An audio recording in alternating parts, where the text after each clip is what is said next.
When you ask people about whether the media has overstated the danger of the virus or not, I think it's important to note that the pandemic is taking place in a time of historically low levels of trust in public institutions, such as the media.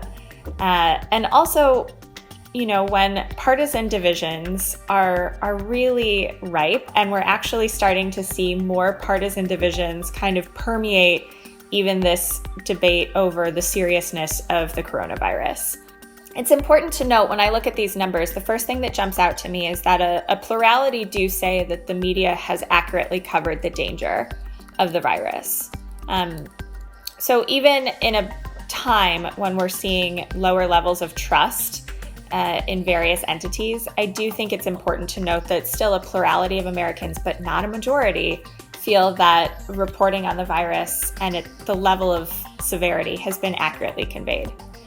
However, what's really striking to me here is when you look at these results by partisan affiliation.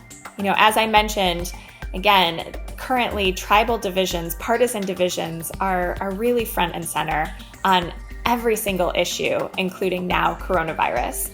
And so when we look at this by partisanship, 50% of Republicans feel that the media has overstated the danger compared to fewer than 1 in 5 Democrats. So that's more than a 30 percentage point difference between the two. And so, to me, it's not surprising that political polarization is starting to color people's responses to how they're getting COVID-19 information and how they feel about it the longer that the virus and the longer that these stay-at-home orders drag on. Last month, Ipsos partnered with the Daily Beast on a poll about misinformation around coronavirus.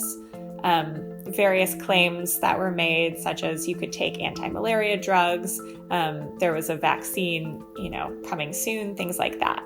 And what we saw is that most Americans were pretty well informed at that time about coronavirus misinformation and didn't really buy into it. However, the folks most likely to support these claims and believe that they were true are people that were watching Fox News as their primary source of information for coronavirus news. So where you're getting your information does have an impact on how you feel about coronavirus. And again, just going back to the point earlier, it really speaks to these really deep tribal partisan divisions in our society right now and how they're beginning to impact people's perceptions even around this pandemic.